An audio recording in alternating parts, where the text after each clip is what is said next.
Muito bem, este é mais um vídeo de cálculo 3 do assunto séries. Este vídeo compõe então a playlist de séries e neste vídeo vamos abordar a regra de Leibniz, que se aplica finalmente a séries alternadas, uma vez que até agora vimos as séries positivas. Muito bem. Então, o que vem a ser uma série de termos alternados? É uma série em que os sinais dos termos vão se alternando. Então, o primeiro termo é positivo, o segundo é negativo, o terceiro positivo e assim por diante, como é este caso do exemplo da série harmônica alternada. 1 menos meio, mais um terço, menos um quarto, mais etc. Então, observe que o sinal menos dá lugar ao sinal mais, e em seguida ao menos, em seguida ao mais, e assim sucessivamente. O que diz, então, o teorema de Leibniz para as séries alternadas? Então, olha o que diz o teorema de Leibniz. Se uma série alternada U, os termos vão decrescendo em valor absoluto. Então, o 1 é maior do que o 2, que é maior do que o 3, que é maior do que o 4, em valor absoluto. E se o limite, quando n tende para infinito, de un, ou seja, do termo geral, for igual a zero, então esta série converge. E mais, sua soma é positiva e inferior ao primeiro termo, ou seja, neste caso aqui da série alternada, a soma da série alternada é inferior a 1, neste caso da série harmônica alternada. Muito bem.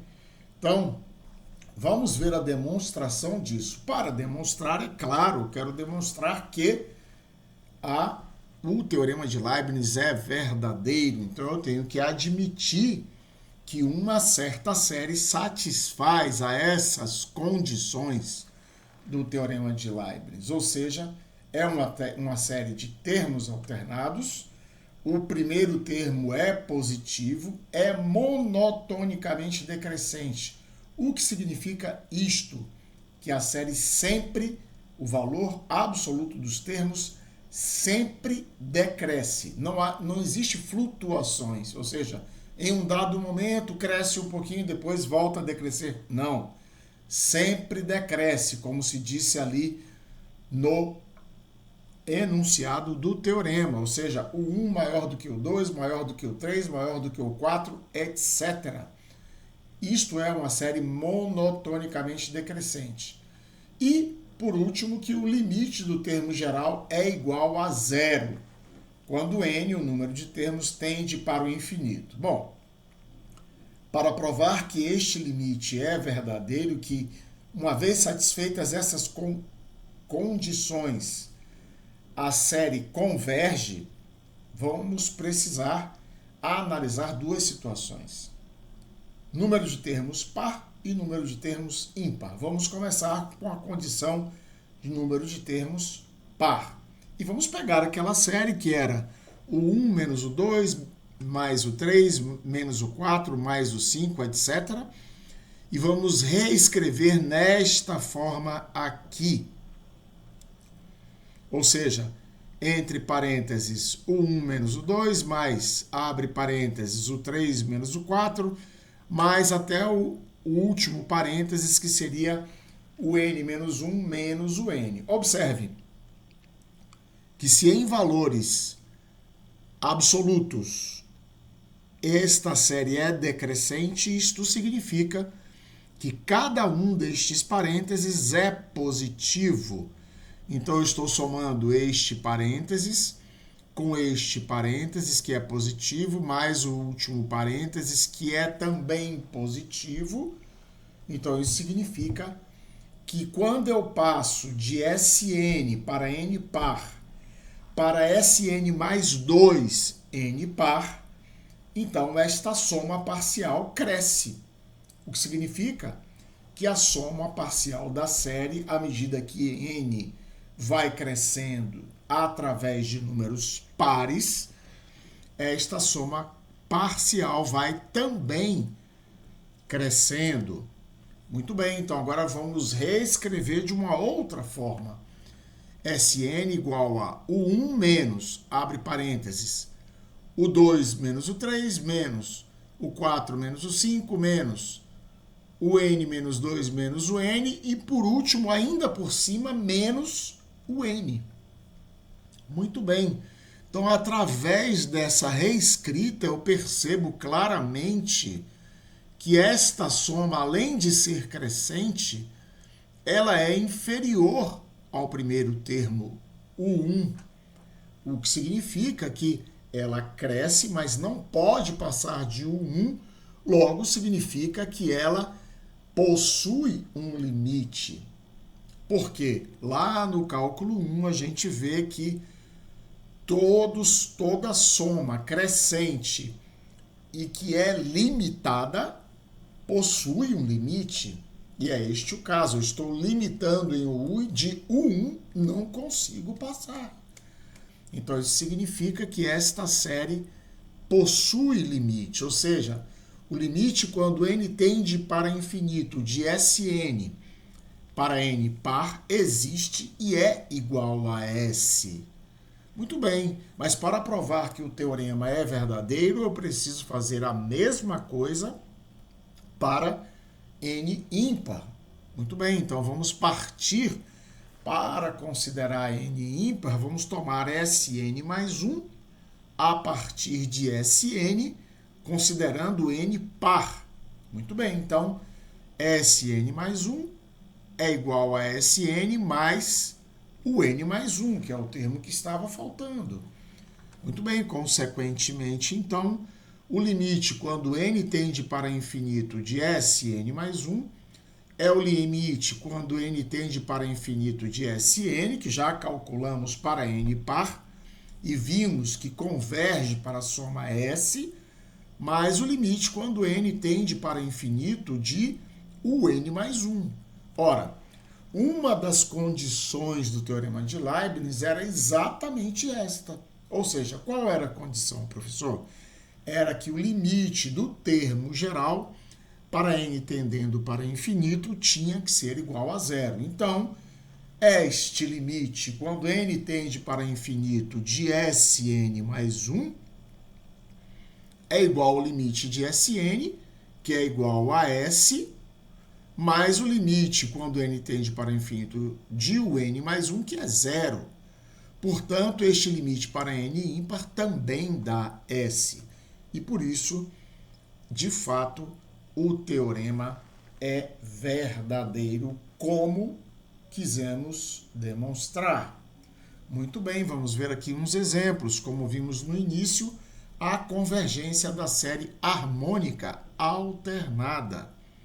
Então, aqui eu vejo que a série harmônica alternada é dada por 1 menos meio, mais 1/3, menos 1/4, mais 1/5, etc., até o termo geral, que é menos 1 elevado a n mais 1 vezes 1 sobre n.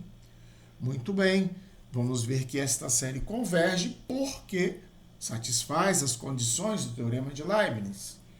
Quais são essas condições? Primeira, que é uma série alternada, eu vejo aqui mais 1, menos meio, mais, menos, mais, etc. Então, ela é alternada. O valor absoluto de seus termos é estritamente decrescente, ou seja, 1 é maior do que 1 meio, que é maior do que 1/3, que é maior do que 1/4, e assim sucessivamente. E, por último, o limite do seu termo geral, que é menos 1 elevado a n mais 1 vezes 1 sobre n, é igual a zero. Por quê? Porque quando n tende para infinito, 1 sobre n tende para zero. Então, quer seja menos 1 vezes zero ou mais 1 vezes zero, vai dar zero.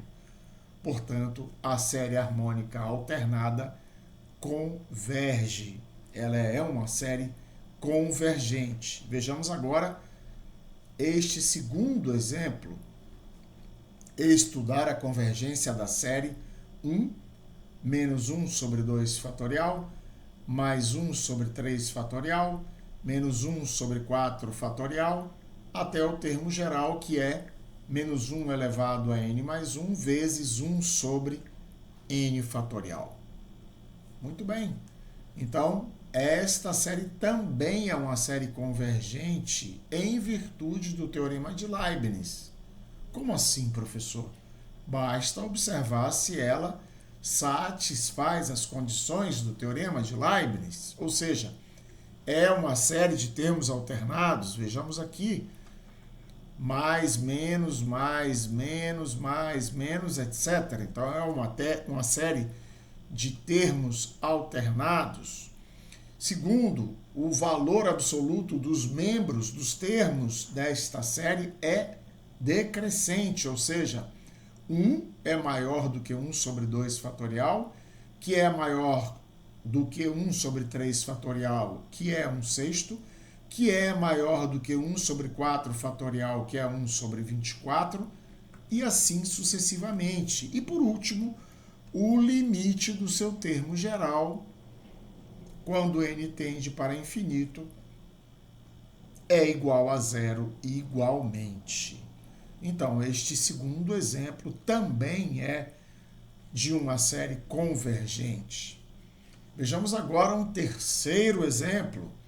Então, eu vou desenvolver a série infinita que representa o valor de 1 sobre e.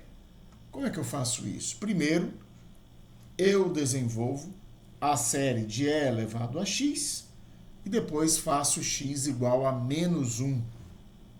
Eu vou obter esta série aqui. Então, quando eu faço x igual a menos 1, na série de Taylor, ou na série de Maclaurin, mais precisamente, que representa e elevado a x, eu obtenho esta série daqui, 1 menos 1, mais 1 meio, menos 1/6, mais 1 sobre 24, menos 1 sobre 120, mais o termo geral aqui, que é menos 1 elevado a n mais 1 vezes 1 sobre n fatorial. Muito bem. O que acontece com essa série? Esta série converge para o valor de 1 sobre e porque satisfaz também as condições do teorema de Leibniz, que vimos: alternada, termos decrescentes e, por último, o limite do seu termo geral tende para zero. Por último, vamos ver uma coisa aqui muito interessante, que é a avaliação do erro cometido nas somas parciais de séries alternadas. O que é isso, professor? Nós vimos no slide anterior a série infinita que me dá o valor de 1 sobre e. Muito bem, ela está repetida aqui. 1 sobre e igual a isto tudo aqui. Observe que 1 menos 1 é igual a zero. Então, eu poderia ter escrito tudo que está de meio para adiante, mas não fiz isso para concordar com o desenvolvimento de e elevado a x para x igual a menos 1. Muito bem, se eu quiser aproximar 1 sobre e com os 6 primeiros termos, ou seja, eu quero truncar aqui em 1 sobre 120 e desprezar tudo que vem depois. Então, eu quero dizer que 1 sobre e é aproximadamente igual a 1 menos 1, mais meio, menos 1/6, mais 1 sobre 24, menos 1 sobre 120. Qual é o erro que eu vou cometer? Ora, o erro será inferior ao primeiro termo desprezado, ou seja, ao termo que viria aqui após. O valor absoluto do termo que vem aqui após é 1 sobre 6 fatorial, que é 1 sobre 720. Ah, professor, não entendi isso. Muito simples. Se eu jogar fora esta série aqui e ficar com a série que começa em 1 sobre 720, esta série que eu joguei fora quando eu trunquei aqui possui soma inferior a 1 sobre 720. Agora, como é que você chega a essa conclusão, professor? Que o erro é inferior a este primeiro termo desprezado. Ora, se eu tenho que 1 sobre E é igual a esta soma infinita e 1 sobre E é aproximadamente igual a isto, então é claro que o erro cometido é igual ao valor exato, que é tudo isto, subtraído do valor aproximado. E o que resta?